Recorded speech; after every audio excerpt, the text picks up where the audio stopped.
আগে আমরা দেখতাম আমাদের পাড়া মহল্লায় গ্রামগঞ্জে আমাদের মুরব্বীরা বয়স্ক মারা চাচিরা তারা গুনগুন গুনগুন করে কোরআন তেলাওয়াত করতেন। এমন পরিবেশ আপনারা দেখেন নাই? কিন্তু এখন অবস্থা হয়ে গেছে ভিন্ন। প্রত্যেকটা ঘর যেন কেমন কবরস্থান হয়ে গেছে। এখন আর ফজরের পরে বিকাল বেলায় রাতের বেলায় কোরআন তেলাওয়াতের আওয়াজ হয় না, বরঞ্চ প্রত্যেকটা ঘরের মধ্যে স্টার জলসা টিভি চ্যানেল দিয়ে সয়লাভ হয়ে গেছে। এমন এমন সিরিজ এমন এমন ছবি এখন বের হয়েছে, যদি আপনি সকালবেলা স্টার জলসায় ওই সিরিজটা না দেখতে পারেন, ওই মিডিয়া আপনার জন্য কাজা দেখার সুব্যবস্থা রেখে দিয়েছে বিকাল বেলায়। আমি কি কোনো মিথ্যা কথা বলেছি? এখানে মা চাচিরা এই আওয়াজ শুনতেছে না? আমি কাউকে আঘাত দেওয়ার জন্য বলছি না। এই যে প্রাথমিক যেই জ্ঞান প্রত্যেকটা মুসলমানের উচিত, এটা ফরজ। প্রাথমিক যে কোরআনের জ্ঞান, ওই জ্ঞান অর্জন করা প্রত্যেকটা মুসলমানের জন্য ফরজ করে দিয়েছেন কে? তলাবুল ইলমি ফারিদাতুন আলা কুল্লি মুসলিম। আপনি যখন নামাজে দাঁড়াবেন কোরআনের প্রয়োজন আছে না নাই? যদি আপনি কোরআন শুদ্ধভাবে পড়তে না পারেন তাহলে আপনার নামাজ শুদ্ধ হবে কি?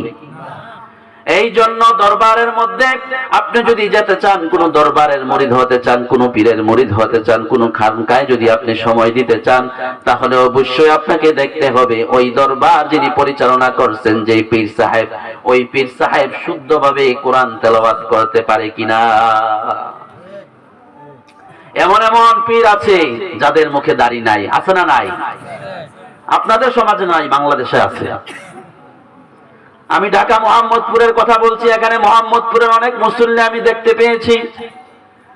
আপনারা চিনবেন জুলফিকার হায়দার বাবা নামে একজন পীর সাহেব, আছে না নাই?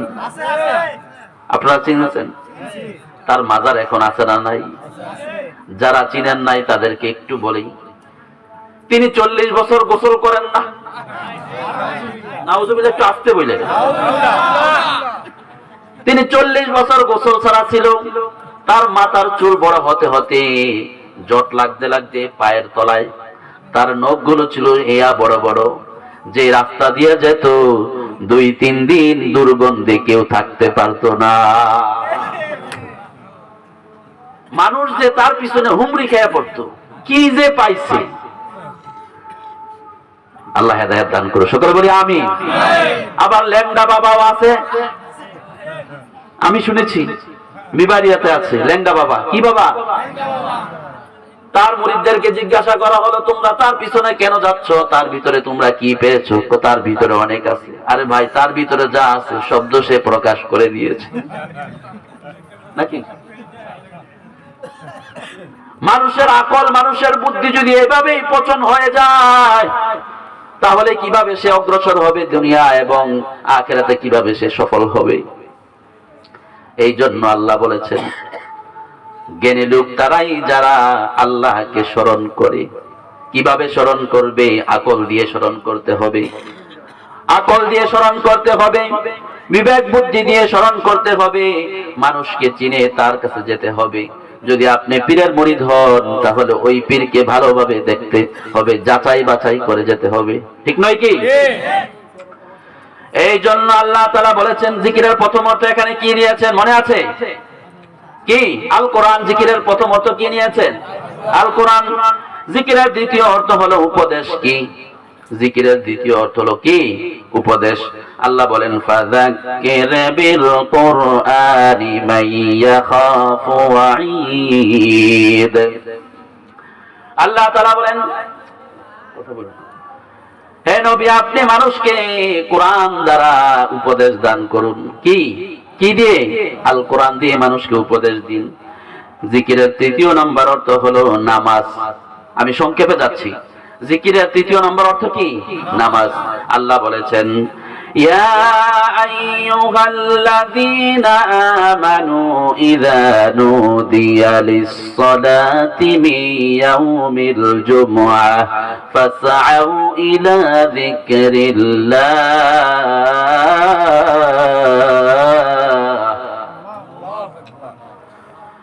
فسعوا إلى ذكر الله وذروا البيع ذلكم خير لكم إن كنتم تعلمون আল্লাহ তাআলা মুমিনদেরকে লক্ষ্য করে বলেন, ও আমার মুমিন বান্দারা, যখন জুমার দিনের সালাতের ঘোষণা হবে তখন তোমরা দৌড়াইয়া জিকিরের দিকে চলে যাও। এখানে জিকির দ্বারা উদ্দেশ্য হলো নামাজ। এখানে জিকির দ্বারা কি উদ্দেশ্য? নামাজ। কিন্তু অত্যন্ত পরিতাপের বিষয়, অত্যন্ত পরিতাপের বিষয়, আল্লাহ তাআলা নামাজ ফরজ করেছেন 5 ওয়াক্ত, বছরে একবার না, বছরে কয়বার? মাসে, সপ্তাহে, প্রতিদিন আল্লাহ তাআলা 5 ওয়াক্ত নামাজ ফরজ করেছেন। কিন্তু এমন মুসল্লি আমাদের মাঝে আছে না নাই, যারা 5 ওয়াক্ত নামাজ পড়ে না, কিন্তু কুপাল পড়া শুক্রবারে জুমার দিনেও জুমার নামাজটুকু আদায় করতে পারে না। এমন লোক এই সমাজে আছে না নাই? আপনাদের নাই, বাংলাদেশে আছে। দৈনন্দিন মুসল্লি খুব বড়ই অভাব, সাপ্তাহিক মুসল্লির অভাব। এমন পোড়াল কপালুক আছে যারা বাৎসরিক যে 2টা উৎসব আছে আমাদের, ওই ঈদের সালাত পর্যন্ত তারা আদায় করতে পারে না। অথচ আল্লাহ বলেছেন, বান্দা তোমার সব কিছু যদি আমি আল্লাহ পূরণ করে দেই, তুমি সালাতের মাধ্যমে আমার কাছে চাও, যত প্রয়োজন আছে আমি পূরণ করে দেব। সুবহানাল্লাহ। এই জন্য সালাত কায়েম করতে হবে, নিজে পড়তে হবে, পরিবার পরিজনকে আদেশ দিতে হবে, 5 ওয়াক্ত সালাত মসজিদে গিয়ে জামাতের সাথে আদায় করতে হবে। কিন্তু এমন দরবার আছে, ওই দরবারের পীরেরা বলে, মুরিদরাও বলে, আমি শুনেছি ঢাকাতে, যে হুজুর 5 ওয়াক্ত নামাজের প্রয়োজন নাই, সেজদার মতো যদি একটা সেজদা দিতে পারি তাহলেই কাফি। নাউযুবিল্লাহ বলেন। আমার পীরের কাছে যদি আমি মুরিদ হই তাহলে 5 ওয়াক্ত সালাত লাগবে না, আমার পীর আমাকে পার করিয়ে নিয়ে যাবে। নাউযুবিল্লাহ বলেন। আরে বাবা, আরে বোকার দল, তোর পীরের অবস্থা ওই দিন কি হবে ওই পীর নিজেও বলতে পারে না, তোকে কি সাহায্য করবে? এই জন্য যুবক ভাই যারা আছেন, আজকে একটু আপনারা আল্লাহর কাছে 2 হাত উঁচু করে দিন আর বলেন, আল্লাহ জীবনে অনেক নামাজ আমরা কামাই দিয়েছি, অনেক নামাজ হেলাই খেলায় নষ্ট করেছি, আজকের এই দিবসেও অনেক লোক এশার সালাত আদায় না করে মাহফিল শুনতেছে। আমি বলবো, যদি আপনি এশার সালাত আদায় না করে থাকেন তাহলে অবশ্যই ঈশার সালাত পরে আপনি ঘুমের ঘরে যাবেন। আল্লাহর রাসূল মরদে মউত যেই অসুস্থতায় আল্লাহর রাসূল ইন্তেকাল করলেন, তখন আল্লাহর রাসূল 2টা কথা বললেন। এর মধ্যে একটা কথা বারবার উচ্চারিত হলো, আসসালাত আসসালাত আসসালাত। ও আমার বান্দারা, ও আমার উম্মতরা, তোমরা নামাজের ব্যাপারে খুবই যত্নশীল হও, নামাজ নিয়ে হেলায় খেলায় নষ্ট করে দিও না, নামাজগুলো তোমরা সঠিকভাবে আদায় করো। যদি নামাজের প্রতি যত্নবান হতে পারো রে বান্দা, আল্লাহর ঘোষণা, তোমাদেরকে জান্নাতুল ফেরদাউসের মেহমান বানিয়ে দিবেন কে? আরেকটু আওয়াজ দিয়ে বলেন কে? এই জন্য জিকিরের অর্থ এখানে নিয়েছেন আল্লাহ তাআলা সালাত। এই জন্য আমরা 5 ওয়াক্ত সালাত মসজিদে গিয়ে জামাতের সাথে আদায় করব, এই নিয়ত করতে পারি না আজকে? একটু 2 হাত উঁচু করে দেখান। আল্লাহু আকবার। আল্লাহ সকলকে কবুল করেন, সকলে বলি আমিন। জিকিরের 4র্থ নম্বর অর্থ হলো আল্লাহর আইন। কি? আল্লাহর আইন। আল্লাহ বলেছেন, ওয়ামান আ'রাদা আন যিকরি ফাইন্না লাহু মাঈশাতান দানকা। যারা আমার আইন থেকে বিমুখতা প্রদর্শন করে তাদেরকে কঠিন শাস্তির সম্মুখীন করবেন কে? জিকিরের 5ম নাম্বার অর্থ হলো আয-যিকরু। এখানে 5ম নাম্বার অর্থ হলো মৌখিক, অর্থাৎ যেটা স্মরণ করা। আজকে আমার এটাই আলোচ্য বিষয়। আল্লাহ বলেছেন, ফাযকুরুনি আযকুরকুম ওয়াশকুরুলি ওয়ালা তাকফুরুন।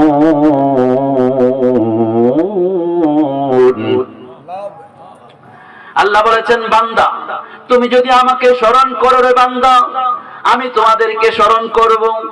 সুবহানাল্লাহ বলবেন না? আজকের মজলিসে আমরা কার কথা শুনতেছি বলেন তো? আল্লাহর কথা শুনছি। আল্লাহর জিকির হচ্ছে। এই মুহূর্তে আল্লাহ তাআলা আমাদেরকে স্মরণ করছেন। আল্লাহু আকবার। একটু আওয়াজ দিয়ে বলেন আল্লাহু আকবার। এই জন্য আল্লাহ তাআলা বলেছেন, বান্দা আমাকে যদি তোমরা স্মরণ করো, ফাযকুরুনি আযকুরকুম, তাহলে আমি আল্লাহ তোমাদেরকে স্মরণ করব। সুবহানাল্লাহ বলেন। আল্লাহর স্মরণ আল্লাহ তাআলা অন্য আয়াতে বলেছেন, ওয়াযকুর ইসমা রাব্বিকা ওয়া তাবাত্তাল ইলাইহি তাবতীলা। আল্লাহ তাআলা রাসূলকে বললেন, ও আল্লাহ আমার রাসূল, আপনি আপনার প্রতিপালকের নামে জিকির করুন সকল সম্পর্ক ছিন্ন করে, অর্থাৎ আল্লাহর দিকে মুতাওয়াজ্জহ হয়ে আল্লাহকে সর্বদা স্মরণ করুন।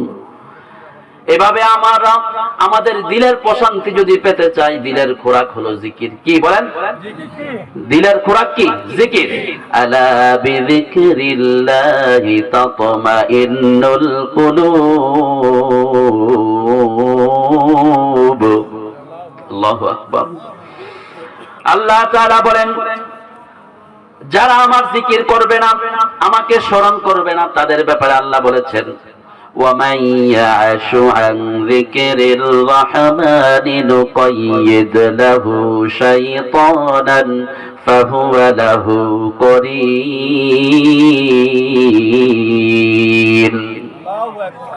আল্লাহ তাআলা বলেছেন, যে ব্যক্তি আমার জিকির হতে গাফেল হবে, আমি তার উপর একটা শয়তান নিযুক্ত করে দেব। নাউজুবিল্লাহ বলেন।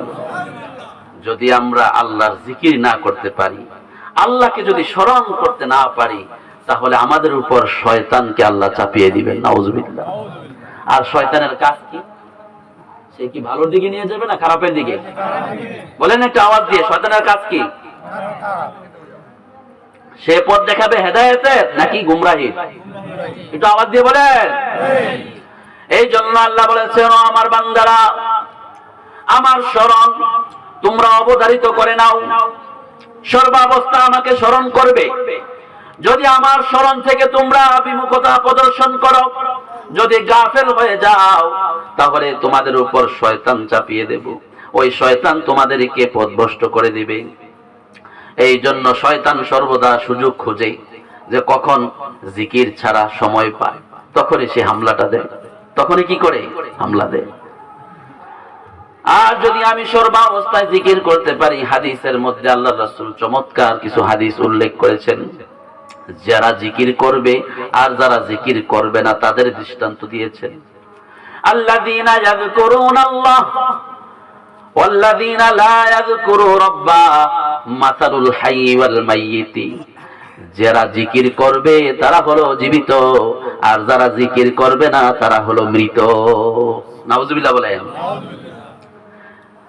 অন্য এক হাদিসের মধ্যে আল্লাহর রাসূল বলেছেন, এটা হাদিসে কুদসি, আল্লাহর রাসূল সাল্লাল্লাহু আলাইহি ওয়াসাল্লাম বলেছেন, ইয়াকুলুল্লাহু তাআলা, আল্লাহ তাআলা বলেন, আনা ইনদা যান্নি আবদি বি। আল্লাহ তাআলা বান্দাদেরকে লক্ষ্য করে বলেন, ও আমার বান্দারা, তোমরা আমার প্রতি যেমন ধারণা পোষণ করো, আমি তোমাদের প্রতি এমন ব্যবহার করি। তোমরা যেমন ধারণা রাখবে আমার প্রতি, আমিও তোমাদের প্রতি এমন ব্যবহারই করব। এটা কার কথা? হাদিসে কুদসিতে আল্লাহ বলেছেন। অর্থাৎ আমি কি ধারণা করব, আল্লাহর প্রতি আমাদের ধারণাটা কেমন? অনেকে আমরা গুনাহ করি, নামাজ ছেড়ে দেই, ঘুষ খাই, মিথ্যা কথা বলি, পাপাচারে লিপ্ত থাকি, অনেক কাজ হয় আমার দ্বারা, অনেক নাফরমানি হয়, আমি আমার নফসের উপর জুলুম করেছি। কিন্তু একটা সময় যখন মানুষ তাদেরকে দাওয়াত দেয়, অথবা গ্রামের ইমাম সাহেব যখন তাকে বলে যে বাবা আসেন, একটু নামাজে আসেন, আপনি জিকির করেন, আল্লাহ বিল্লাহ করেন, একটু আল্লাহর দিকে আসেন, আল্লাহর পথে চলেন, তখন এক শ্রেণীর লোক তারা বলে, যা হুজুর কি করব, জিকির করব, নামাজ পড়বো, কোরআন পড়বো, পাপ করতে করতে করতে করতে পাপের সাগরে ডুবে আছি, আল্লাহ তো মাফ করবে না। নাউজুবিল্লাহ। এই যে হীনমন্যতা, আল্লাহর প্রতি যে ধারণা, খারাপ ধারণা রাখা, এটা না। এখানে উদ্দেশ্য হচ্ছে আল্লাহর প্রতি আপনি ভালো ধারণা করেন। যদি আপনি ভালো ধারণা করতে পারেন, আল্লাহ আপনাকে ভালাই দিবে। অর্থাৎ আপনি যদি দুনিয়া চান, আল্লাহ আপনাকে দুনিয়া দিবে। আপনি যদি আখিরাত চান, আল্লাহ আপনাকে আখিরাত দিবে। আল্লাহর রহমত কি সংকীর্ণ নাকি? আল্লাহর রহমতের বিশালতা অনেক। আমি যতই গুনাহ করি, গুনার সাগরে আমি নিমজ্জিত। গুনাহ করতে করতে আমি আমার নফসকে, আমি আমার দিলের মধ্যে কালো দাগ করে ফেলেছি। দরজা জানালা বন্ধ করে পৃথিবীর কোন মানুষ দেখে নাই আমি আমার নফসের উপর জুলুম করেছি। মিথ্যা কথা বলেছি জবান দ্বারা। আল্লাহ তাআলা যে শ্রবণ শক্তি দিয়েছেন কান, ওই কান দিয়ে আমি নাজায়েজ গান ইত্যাদি আমি শুনেছি। আল্লাহ যে জবান দিয়েছে, জবান দিয়ে আমি অনেক খারাপ কথা বলেছি। আল্লাহ যে আমাকে হাত দিয়েছে, ওই হাত দিয়ে আমি মানুষের উপর অন্যায়ভাবে জুলুম করেছি। আমি অনেক পাপ করেছি। কিন্তু আল্লাহ বলেন, ও আমার বান্দা, তুমি যদি পাপ করে একবার আমাকে স্মরণ করো, আমাকে ডাকতে পারো, তোমার পাপ যত হোক না কেন, তুমি যখন দিল থেকে আমার দিকে মুতাওয়াজ্জহ হয়ে আমাকে ডাক দিবে, আমি আল্লাহ তোমার ডাকে সাড়া দিয়ে দেব। আমার রহমত অনেক অনেক বেশি।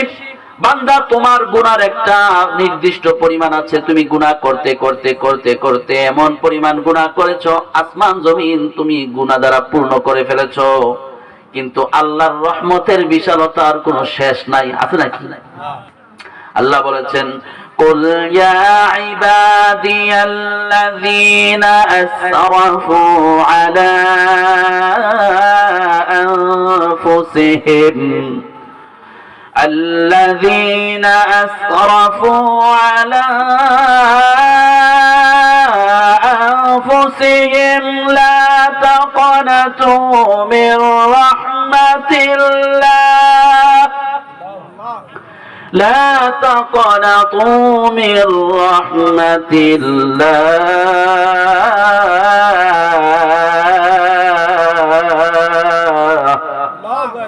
إن الله يغفر الذنوب جميعا إنه هو الغفور الرحيم। আল্লাহ চমৎকার ভাবে আল্লাহ রাসূলকে জানিয়ে দিলেন, ও আমার রাসূল, কুল, আপনি বলুন, আল্লাহ তাআলা বান্দাদেরকে ডাকেন কিভাবে? আদর করে, মোহাব্বত করে, ভালোবেসে, ইয়া ইবাদি ইয়া ইবাদি ইয়া ইবাদি, ও আমার বান্দারা, আল্লাযীনা আসরাফু, যারা নিজেদের উপর জুলুম করেছো, অন্যায় করেছো, সীমা লঙ্ঘন করেছো, গুনার সাগরে নিমজ্জিত আছো রে বান্দা, তোমরা আমার রহমত থেকে নিরাশ হয়ো না। লা তাকনাতু মির রাহমাতিল্লাহ। এটা কার কথা? আল্লাহ বলেন মায়া করে, বান্দারে আমার রহমত থেকে তুমি নিরাশ হয়ো না। এই আয়াতের একটা শানে নজুল খুব সংক্ষিপ্ত ভাবে বলছি। আল্লাহর রাসূলের সাহাবা হযরত ওয়াহশী রাদিয়াল্লাহু তাআলা আনহু, তিনি তখনও ইসলাম গ্রহণ করেন নাই। তিনি কে? সংক্ষিপ্ত ভাবে বলি, তিনি হলেন আল্লাহর রাসূলের চাচা আমির হামজা। নাম শুনছেন না? আমির হামজা রাদিয়াল্লাহু তাআলা আনহুকে হত্যা করেছিলেন যুদ্ধের ময়দানে। নিষ্ঠুর ভাবে, নির্দয় ভাবে, নির্মম ভাবে বুক চিরে কলিজা বের করে নিয়ে আসছে। কলিজাগুলো খণ্ডিত করে করে চিবিয়ে খেয়েছে। এমন নিষ্ঠুর হত্যাকাণ্ড ঘটিয়েছে হযরত ওয়াহশী। এক পর্যায়ে আল্লাহর রাসূল হযরত ওয়াহশীর কাছে একটা দল প্রেরণ করলেন, যাও ওয়াহশীর কাছে যাও, ইসলামের আলো নিয়ে, ইসলামের দাওয়াত দিয়ে ওয়াহশীর কাছে যাও। হযরত ওয়াহশীর কাছে যখন গেল, তখন হযরত ওয়াহশীকে দাওয়াত দেওয়া হলো, ওয়াহশী আসো, ইসলামের পথে চলে আসো। হযরত ওয়াহশী বললেন, আমি যে অপরাধ করেছি, আমি যে অন্যায় করেছি, ব্যভিচার করেছি, এই অন্যায় অপরাধ তো আমার দ্বারা আল্লাহ তাআলা ক্ষমা করবেন না আমাকে। আমি যদি ইসলাম গ্রহণ করি, আমার তো কোনো ক্ষমা হবে না। তখন আল্লাহ তাআলা একটা আয়াত নাযিল করলেন, ইল্লা মান তাবা ওয়া আমানা ওয়া আমিলা আমালান সালিহা আল্লাহ তাআলা বললেন, যাও ওয়াহশীকে জানিয়ে দাও, যারা ঈমান এনেছে, আমলে সালেহ করেছে, তাদের তাওবা কবুল করবেন কে? হযরত ওয়াহশী বললেন, এটা তো কঠিন একটা শর্ত, ঈমান আনতে হবে, সৎ কাজ করতে হবে। আমি তো সৎ কাজ করি নাই, আমার দ্বারা অনেক গুনাহের কাজ হয়েছে, এর থেকে সহজ কোন উপায় আছে কিনা আমাকে বলো। তখন আল্লাহ তাআলা আরেকটা আয়াত নাযিল করলেন, আমার দিকে লক্ষ্য করুন। আল্লাহ বলেন, ইন্নাল্লাহা লা ইয়াগফিরু আন ইউশরাকা বিহি ওয়া ইয়াগফিরু মা দুনা যালিকা লিমান ইয়াশা। আল্লাহ তাআলা বললেন, যাও ওয়াহশীকে জানিয়ে দাও, আল্লাহ তাআলার সাথে শিরক করা ব্যতীত যত গুনাহ আছে আল্লাহ মাফ করে দিবেন। সুবহানাল্লাহ।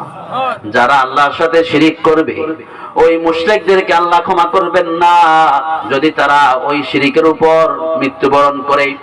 আর যত পাপ আছে আল্লাহ ইচ্ছা করলে ক্ষমা করে দিবেন। ওয়াহশী, আসো আসো, আল্লাহর রহমত এত সংকীর্ণ নয়, আল্লাহর রহমত অনেক অনেক বেশি, তুমি ইসলামের দিকে চলে আসো। তখন আল্লাহ তাআলা আবার আয়াত নাযিল করলেন, কুল ইয়া ইবাদিয়াল্লাযীনা আসরাফু আলা আনফুসিহিম লা তাকনাতু মির রাহমাতিল্লাহ। যাও ওয়াহশীকে শুনিয়ে দাও, যত পাপ করো, যত গুনাহ করো, আল্লাহর রহমতের দরজা ওপেন খোলা আছে। তুমি আল্লাহর দিকে মুতাওয়াজ্জু হও, আল্লাহর রহমত থেকে নিরাশ হও না। আল্লাহ নিশ্চয়ই তিনি এমন রব, তোমাদের সকল গুনাহ মাফ করে দিবে। এই জন্য চাইতে হবে কার কাছে? চাইতে হবে কার কাছে? একটু আওয়াজ দিয়ে বলেন, কার কাছে?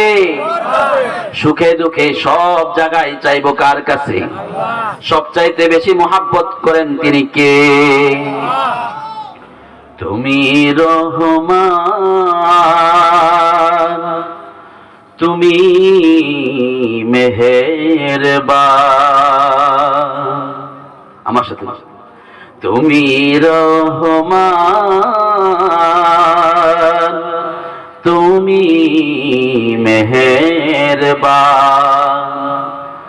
অন্ধ গাহে না শুধু তোমার গুণগান, বুঝেও বুঝে না তবু শান। তুমি রহমান, তুমি মেহেরবান।